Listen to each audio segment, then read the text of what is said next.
Hello my YouTube family. Episode के start में हम देखते हैं कि जान जान बहुत ज़्यादा नर्वस बैठी होती है। वहाँ पर फुशियान से कहता है तुम इतनी परेशान क्यों हो? तो उसे कहती है मैं कुछ नर्वस हो रही हूँ, मुझे टॉयलेट जाना है। तभी फिर उसे कहती है वॉशरूम कहाँ है? तो उसे कहता है बाहर लेफ्ट में है और जल्दी आ जाना, ग्रैंडपा इतना वेट नहीं करते। तभी वो बाहर निकलती है और कहती है इतना बड़ा घर है, क्या लोग खो नहीं जाते होंगे? वहीं वो किसी ग्रैंडपा को बाहर बैठे हुए देखती है तो उनके पास जाती है और उसे कहती है कि मुझे मेन हॉल के बारे में बताएं। उनसे डिओड्रेंट नहीं तोड़ रहा होता तो वो कहते हैं कि सब्र करो, मुझे ये तोड़ नहीं रहा। तभी वैसे कहती है कि मैं इस चीज़ में एक्सपर्ट हूँ, ठहरे मैं आपको तोड़ के देती हूँ। वहाँ पर ही वो उसको तोड़ती है और ग्रैंडपा उसको देखने लग जाते हैं तो उसे कहती है कि इतना मुश्किल काम आपको क्यों देते हैं, आप इतने ज़्यादा ओल्ड जो हैं। तभी फिर उनको सर्व करती है और वो उनको देखकर थैंक्स करते हैं और कहते हैं कि तुम्हारा नाम क्या है?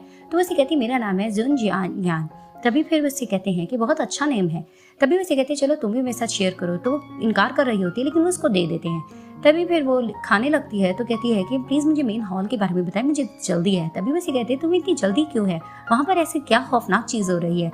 तभी वो बताती है कि एक्चुअली मुझे यहाँ के चेयरमैन से मिलना है फूड ग्रुप के, इसीलिए मुझे जल्दी है। और मैंने सुना है कि वो बहुत ज़्यादा गुस्से वाले हैं और बहुत अजीबोगरीब हैं, उनसे डील करना मुझे अजीब लग रहा है और वैसे भी उनके बारे में सोचकर मैं कांप रही हूँ। तभी वो ऐसे कहते हैं कि नहीं नहीं तुम घबराओ मत, तुम इतनी ज़्यादा क्यूट लिटिल सी गर्ल हो, यकीनन वो तुम्हें बहुत ज़्यादा पसंद करेंगे। तभी वो कहती है रियली? तो वो कहते हैं हाँ।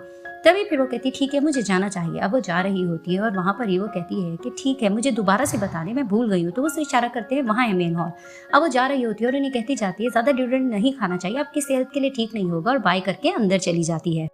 अब जैसे ही वो अंदर जाती है तो सब बैठे होते हैं और आंटी भी इसको देख रही होती है। तभी वो डिओड्रेंट साइड पर रखती है और वहाँ पर फुशियान कहता है कि तुम कहाँ रह गई थी? तो उसे कहती है कि मैं पीछे बालकनी में गई थी, मुझे ग्रैंडपा मिले थे, उन्होंने मुझे ये दिया है। तभी वो कहते हैं ग्रैंडपा ने?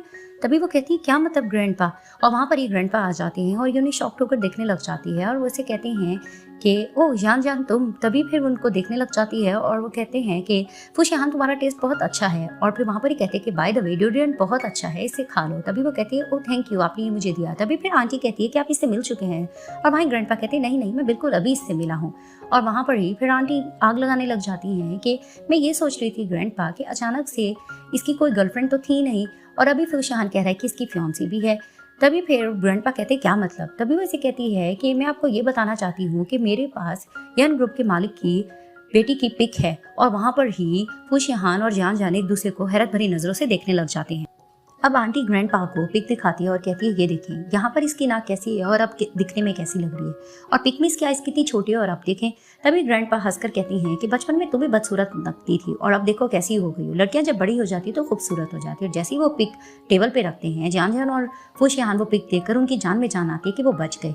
वहाँ पर ही फिर कहने लग जाती है जान जान कि लगता है कि आंटी को मैं बहुत ज़्यादा बचपन में बदसूरत लगी थी। तभी ग्रैंडपा कहते हैं नहीं नहीं इसके कहने का ये मकसद नहीं था। तभी वो कहती है कि अगर मेरी पिक चाहिए थी तो मुझसे मांग लेती, इस तरह से सीक्रेट रखने की क्या ज़रूरत थी। तभी ग्रैंडपा कहते हैं आंटी से कि इससे माफ़ी मांगो। तभी फिर वहाँ पर वो कहती है नहीं नहीं ग्रैंडपा इसकी ज़रूरत नहीं है, इनकी इंटेंशन बिल्कुल ठीक होगी। तभी फिर वहाँ पर आंटी अपनी चाल चलती है और कहती हैं कि ठीक है इस टाइम पर मेरी गलती है तो माफ़ी के तौर पर मैं एक पार्टी अरेंज कर रही हूँ, तुम्हें उसका अटेंड ज़रूर करना होगा। वहीं फुशियान कहता है कि इस टाइम पे पार्टी नेक्स्ट टाइम फिर कभी। तभी फिर आंटी कहती है कि तुम परेशान मत हो, वो बॉयज़ की पार्टी है, वो सिर्फ गर्ल्स की पार्टी होगी, तुम परेशान मत होना। वहाँ पर ही फिर जान जान भी बहाना करने लग जाती है कि मैं अब्रॉड से आई हूँ, मैं बहुत ज़्यादा थकी भी हूँ और मैं थोड़ा बीमार फील भी कर रही हूँ। वहीं आंटी कहती है लगता है कि तुमने मुझे माफ़ नहीं किया। वहीं ग्रैंडपा कहने लग जाती हैं कि ये तुम्हारी भलाई के लिए कर रही हैं, अच्छी बात रहेगा कि तुम अटेंड कर लो, इस तरह से तुम्हारे फैमिली मेम्बर्स को भी जान पाओगी। अब वहाँ पर ये थोड़ा बहाना करने लगती है तो फुशियान कहता है कि इट्स ओके, ये अटेंड कर लेगी और वैसे भी मुझे लगता है कि आंटी इसका बहुत ध्यान रखेगी। और आंटी वहाँ पर ही मुंह बना के कहती है हाँ मैं बहुत ज़्यादा ध्यान रखूंगी। अब जैसे ये दोनों कार में आकर बैठते हैं वहीं जान जान कहती है कि उफ आज का दिन बहुत ज़्यादा टफ था लेकिन शुक्र है कोई गड़बड़ नहीं हुई। तभी फिर वहाँ पर शुहाई कहता है कि भाई कल की पार्टी का क्या प्लान है। वहाँ पर फुशियान कहता है कि फिलहाल तो तुम घर चलो। और वहाँ पर जान जान कहती है कि हाँ अब मेरा काम खत्म हो गया, मुझे मेरे घर ड्रॉप कर दो। और वहाँ पर शुहाई कहता है कि इसके घर। तभी फिर फुशियान कहता है मेरे घर लेकर चलो। और वहीं हैरान होकर कहती क्या मतलब मुझे कहीं और रखोगे? तो उसे कहता है नहीं तुम मेरे साथ रहोगी। तो इसे कहती क्यों? तभी फिर वो कहते हैं कि मेरी आंटी को तुम पर बहुत ज़्यादा डाउट है, वो तुम्हारी इन्वेस्टिगेशन कर रही हैं, इस तरह से अगर तुम अलग रहोगी तो प्रॉब्लम हो सकती है, तो वही अच्छा है कि तुम मेरे साथ रहो। तभी फिर वहाँ पर वो खुश होने लगते तो उसे कहते क्या मतलब तुम अग्री कर रही हो? तो उसे कहती है कि जाहिर सी बात है मैं रेंट वगैरह बिल वगैरह से बच जाऊंगी, तुम कितने अच्छे बॉक्स हो। और वहाँ पर वो चिल्ला के कहते हैं लेट्स गो। और वहाँ पर वो उसे देखने लग जाता है। अब जैसे ये लोग घर आते हैं वहाँ पर ये सारे सर्वेंट गार्ड्स वगैरह इनको अच्छे से पेश आते हैं और इन्हें अंदर जाने का कहते हैं। वहीं अंदर जाकर कहती है फुशियान से कि वाह तुम्हारे गार्ड सर्वेंट्स कितने अच्छे हैं। तभी वैसे कहते हैं कि मेरी आंटी ने सबको अरेंज करके रखा हुआ है और इनसे बच कर रहना, स्पेशली वो जो लास्ट टाइम तुमसे मिला था उससे। तभी वो हैरान होकर कह रही थी, उफ, अमीरों के भी अजीब चोंचले होते हैं। तभी फिर वो उसे कहता है कि इस घर में तुम किसी पे भी ट्रस्ट मत करना सिवाय शू हाई के। तभी फिर वो कहती है कि तुम लोगों की ज़िंदगी तो कोई मूवी वालों की तरह लगती है। तभी फिर उसे कहती है, खैर तुम्हारी आंटी तुम्हें इतना पसंद क्यों नहीं करती। तभी वो इसे कहता है कि इस बात को यहाँ ही छोड़ दो। फिर इसे बताने लग जाता है कि ये मेरी सगी आंटी नहीं है, मेरे ग्रैंडपा ने इनको अडॉप्ट किया था। तभी वो हैरानगी से इसे देखने लग जाती है। तभी फिर वो उसे कहते ही है कि खैर अब मुझे बहुत ज़्यादा भूख लग रही है, कुछ लगता है मज़े मज़े का खाने को मिले। अब जियान जान जैसे ही खाने की टेबल पर बैठती है तो सपने सजा रही होती है कि चिकन वगैरह मटन बहुत कुछ खाने को मिलेगा, लेकिन जैसे ही वो लिड खोलती है तो देखती है कि सिंपल से सैलेड होती है, जिसे वो देख कर कहती है क्या ये सब। तभी वो इसे कहता है कि अगर तुम्हें मेरे साथ रहना है तो तुम्हें मेरे 8 रूल्स को फॉलो करना होगा। तभी फिर वो उसको बताता है, नंबर 1 ये कि मुझे तुम बिल्कुल भी पसंद नहीं और मुझसे बिल्कुल भी उम्मीद मत लगाना कि हमारे दरमियान कुछ होगा। तभी वो इसे कहती है तुम कुछ ज़्यादा ही सोच रहे हो।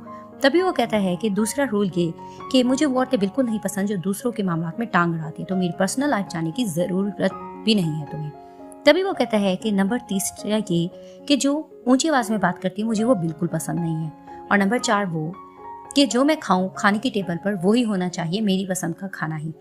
तभी फिर वहाँ पर दिखाते हैं उसके पेट से आवाज़ आती है तो इसे कहती है देखो मुझे भूख सी लग रही है। तभी उसे कहता है ठीक है फिर इसे मत खाओ। तो इसे कहती है मैं ये घास खाना भी नहीं चाहती। तभी वहाँ पर दिखाते हैं कि शू हाई आ जाता है खाने का एक पार्सल लेकर। तभी वो देखकर खुश होती है, वो सी फूड होता है और वहाँ पर ही वो लेने लग जाती है और वो कहता है रोल नंबर 5, रोल नंबर 5। अब वो 2 बार बोलता है। तभी वो इसे कहता है कि रूल नंबर 5 ये है कि जब मैं बात कर रहा हूँ तो मैं नहीं ये चाहूँगा कि मेरे दरमियान में बात को काट दी जाए।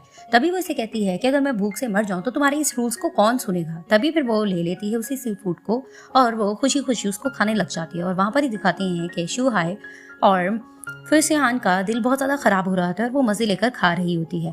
तभी वो इसे कहता है कि शियान जान तुम्हें रोल नंबर 4 याद नहीं है। तभी फिर वो इसे कहती है कि मैं तुम्हें ये बात बताना भूल गई थी कि मेरे भी कुछ रूल्स हैं, लेकिन मेरे रूल्स तुम्हारे रूल की तरह टफ नहीं है। रूल नंबर 1 मैं तुम्हें ये बताऊंगी कि मैं जो हूँ मुझे वही रहने दो, मुझे बदलने की कोशिश बिल्कुल भी मत करना। रूल नंबर 2 ये कि मुझे अपनी कॉमिक सीरीज के लिए कुछ मटेरियल चाहिए, तो इसीलिए मैं दूसरों के मामलों में टांग जरूर अड़ाऊंगी। रूल नंबर 3 ये कि मैं ऊंची आवाज में भी बात करूंगी। और रूल नंबर 4 वो कि मैं वही खाऊंगी जो मेरा दिल करेगा और जिससे तुम मना करोगे वो उससे मैं हरगिज बाज नहीं आऊंगी। तभी फूशियानी से कहता है कि लगता है कि तुम भूल रहे हो कि तुमने कॉन्ट्रैक्ट साइन किया था और इसमें यही था कि अगर तुम कहना नहीं मानोगे तो तुम्हें जुर्माना देना होगा। तभी वो इसे कहती है कि तुम्हारे ग्रैंडफादर इस बात को मान चुके हैं कि मैं तुम्हारी फियांसी हूँ। अगर तुमने ये कॉन्ट्रैक्ट कैंसिल भी कर दिया तो तुम क्या इतनी प्यारी यंग ग्रुप की डॉटर को मेरी तरह ढूंढ के लाओगे। तभी फिर उसको चिढ़ाने लग जाती है और वहाँ पर ही वो उसको कुछ बोलने लग रहा था, लेकिन खाने की स्मेल से उसका दिल खराब होता है और वहाँ वो कहती है वाओ ये बहुत यम्मी है, तुम खाओगे। और वो मजे लेकर खा रही होती है। वहाँ पर ही दिखाते हैं कि आंटी का वही सर्वेंट इन पे नजर रखे हुए होता है और आंटी को फोन करके बताता है कि ये जैसी दिख रही है वैसी है नहीं। तभी आंटी कहती है वेरी गुड, इस पर ऐसे ही नजर रखना। और वहाँ ही फोन बंद करके कहती है कि मैं ये देख के रहूंगी कि तुम यंग ग्रुप वालों की डॉक्टर हो या नहीं, तुम्हारी हकीकत में सामने ला के रहूंगी। अब जान अपनी मॉम से बात कर रही होती है और उन्हें कहती है कि मुझे एक न्यू जॉब मिली है जिसकी वजह से मैं रोज नहीं आ सकती, मैं वीक में एक बार आपके पास चक्कर लगाऊंगी और जो डॉक्टर ने आपको एडवाइसेस दी उसको फॉलो करना, अपना ख्याल रखना। वहीं कोई दरवाजा नॉक करता है तो वो फोन रखती है और दिखाते हुए शू हुए होते हैं और उसको उसके रूम में ले जाता है और उसे कहता है कि ये आपका रूम है, अगर किसी भी चीज़ की ज़रूरत हो या कुछ पसंद ना आए तो आप बता देना। तभी वो रूम देखकर हैप्पी होने लगती है और उसे कहती नहीं ये बिल्कुल ठीक है। तो उसे कहता है ठीक है आप रेस्ट करें।